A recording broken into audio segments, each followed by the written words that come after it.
Thanks to IHRC for organizing this event and for giving me the opportunity of speaking to you all.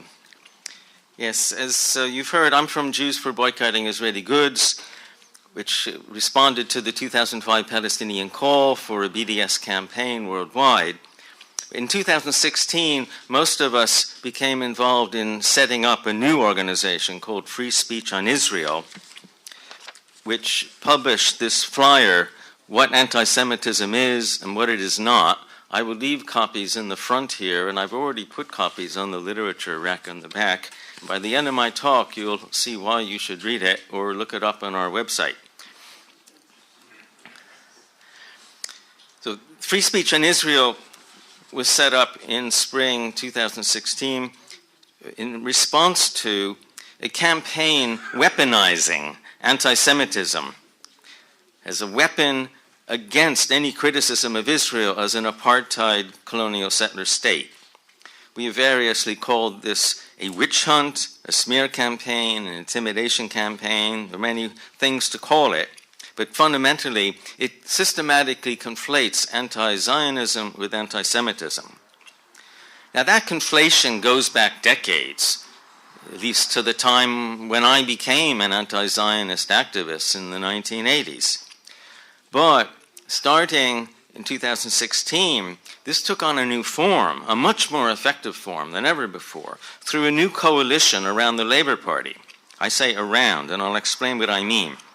It had at least four main components, which you may have seen in passing in the mass media, but perhaps didn't think of them as a coalition.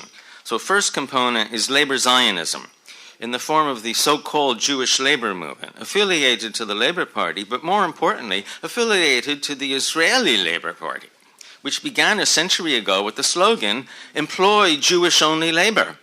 Does that sound familiar from some other places in the world? And they've been holding training sessions on anti-Semitism in Labour Party branches, in students' unions, and in other organizations, all sponsored by the Labour Party hierarchy, which is the second main component. In particular, the so-called compliance unit, which judges and in many cases punishes members for supposedly not complying with Labour Party rules, such as bringing the party into disrepute. And they've suspended hundreds of members, including, of course, Ken Livingstone, for supposedly anti-Semitic statements without any due process. And these punishments, in turn, encourage more accusations of anti-Semitism, in the knowledge or the expectation that these will lead to yet more punishments of more activists in the Labour Party. Third component is the Parliamentary Labour Party, especially those who were associated with the New Labour project, and then who were in horror at Jeremy Corbyn becoming leader. And regardless of their views about anti-Semitism or Zionism or Palestine, they joined this coalition to smear pro-Palestine activists and to undermine Jeremy Corbyn's leadership because they opposed his politics. And then the fourth main component is the mass media, all of the mass media, especially The Guardian, whose left-wing image adds credibility to the smear campaign. Now, this intimidation campaign has many weapons, especially the punishments, which lead people to be fearful, even people outside the Labour Party. I've been an activist on this issue over 4 decades, but it was only around last year, for the first time, I was hearing people standing up at public meetings saying, "I'm frightened to talk about Palestine." And some of them were longtime activists. In fact, when speakers for our campaign gave talks at Labour Party branches or Labour Party meetings, well, there's some applause. And then afterwards, sometimes someone comes up and says, "I agree with everything you said, but I didn't want to applaud because I was afraid someone would take down my name and then add me to the accusations of anti-Semitism." In the knowledge that there is no due process in the Labour Party. This is going on all over the country, both within and outside the Labour Party, including churches which have agreed to book events around Palestine, and then they are accused of hosting an anti-Semitic event under various pretexts, and then in many cases they are panicked into canceling the event on short notice. Now, a key weapon in this campaign is a definition of anti-Semitism.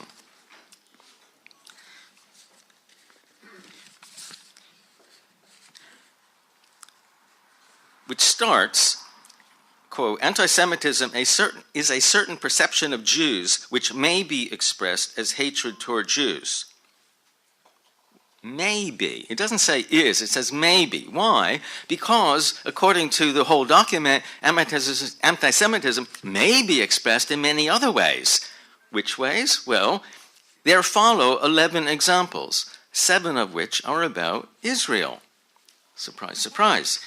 That's why it says maybe. I'll come back to some of those examples. But why does this definition arise in the first place? It came from the American Jewish Committee, a U.S. pro-Israel organization whose main mission is to counter the one-sided treatment of Israel in the United Nations. And here they don't mean the U.S. vetoes of UN resolutions critical of Israel. They mean the General Assembly resolutions, which overwhelmingly condemn Israel. But it's being protected by the U.S. veto, of course, from any practical sanctions. Now, the author of this definition, Kenneth Stern of the American Jewish Committee, gave a talk at a conference on the definition itself in Israel, where he said, of course there is discrimination on both sides of the Green Line, meaning between so-called Israel-Palestine, though of course it's all one country. It's all one regime. He says, but to label this as apartheid is an accusation linked with anti-Semitism. Because if one sees Israel as an apartheid-like state, then it is an evil and pariah state. And then anyone who supports that state in any way is suspect. So true.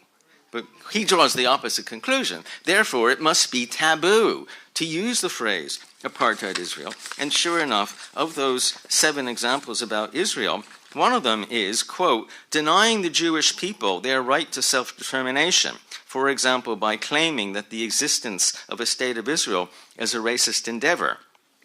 And we take a long time to unpack that short sentence, which is very cleverly designed to confuse and intimidate people. But of course, it equates Jewish self-determination with a state.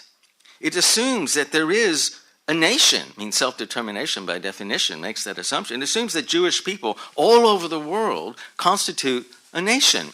Well, this is racist. And in fact, this goes back to various anti-Semitic ideologies, such as the original Zionism, which was a Christian Zionism, not a Jewish Zionism, and then later the Nazi ideology, which characterized Jews everywhere, I mean, especially in Germany, as a nation who didn't belong there. They belonged somewhere else. That's another story for another time. So this definition has a long, complex history. To make a very long story short, when it first appeared in public, it was in 2006, I think, on the website of the European Union Monitoring Committee on Antisemitism and Xenophobia, just for discussion. And it was soon attacked by all the Jewish pro-Palestine groups in Europe, including our own, because it was a racist stereotyping of Jews as Zionism, among other reasons, as well as being, of course, anti-Palestinian. So this suppressing any criticism of Israel as an apartheid colonial settler state, and from a Jewish standpoint in particular, creating resentment against Jews for suppressing debate, implicating us in the crimes of Israel and the intimidation of people. Now, I'll do fast forward to December 2016, when this definition was adopted by the UK government. And then the next month, Joe Johnson, the Education Secretary, sent a letter to the Universities UK organization ordering them to circulate a letter to all universities warning them that they must comply with this definition, and secondly, that anti-Semitic events may occur in Israel Apartheid Week, which was coming up a few weeks later. And sure enough, surprise, surprise, several universities banned events that had already been approved or severely curtailed them, including mock Israeli checkpoints, on the open pathways of the campus, on grounds that this would pose a health and safety problem. Moreover, many borough councils around the country adopted this definition, especially labor councils. Why? Because Labour Party central headquarters, remember, their role in all this, ordered all councils to do so and to threaten any Labour Party councillor with losing the whip if they did not vote for this motion, for the definition. So this added to the intimidation within the Labour Party and beyond, because then this became a public issue, a matter of public policy, to be implemented by local councils, which could mean denying or withdrawing facilities for events because someone claims that the event is anti-Semitic. Now, the response from the Palestine Solidarity movement overall was very confused. Some of them said, well, clearly they want us to stop talking about Palestine, so our response is simple enough. Let's keep talking about Palestine. But it's not so simple, because many people were intimidated from getting involved. And more subtly, many engaged in self-censorship. They spoke only about the illegal settlements, not about the Israeli apartheid colonial settler regime, which drives those settlements and continues to drive Palestinians out of any economic opportunities or even out of the country. So for a counter strategy, we have to do more than talk about Palestine. We must use the taboo words, in particular, apartheid Israel. And this has begun. For example, in Camden, the Momentum branch a few months ago held a public event with the term apartheid Israel in the title, partly as a way of testing now the Camden Council policy, having adopted this definition of anti-Semitism. And there was a somewhat incoherent response. First they accepted the booking for Hampstead Town Hall, then they canceled it, but then they accepted the booking for a less prominent public event, which then did go ahead. So this is a crucial part of a counter strategy, to hold events with the phrase apartheid Israel in some form. For example, why is apartheid Israel a taboo phrase? Or don't mention apartheid Israel. That's for those of you who remember the Fawlty Towers sketch, don't mention the war. This has a kind of satirical edge.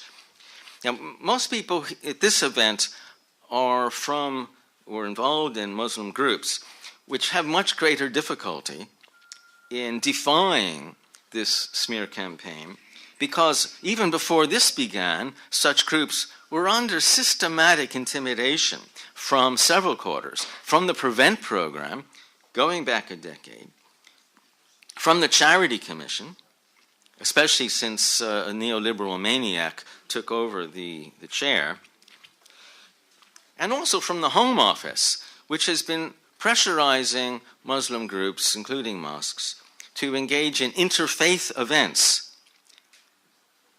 Sounds okay, right? Except that in general it ends up meaning a Jewish speaker from a pro-Israel group. And even if that person doesn't talk about Israel, then the presence of that person in the knowledge of their politics then deters any discussion of Israel-Palestine, which might be a common reference point among the Muslim and Christian participants at the event. But it's possible to defy the Home Office. Okay, you want an interfaith event, we'll invite, a Jewish speaker who supports Palestinian rights. And that will attract perhaps Christian participants who do likewise. So let's hold events publicly advertise them in ways that defy and undermine this intimidation campaign. Let's make apartheid Israel a popular topic rather than a taboo one. Thank you.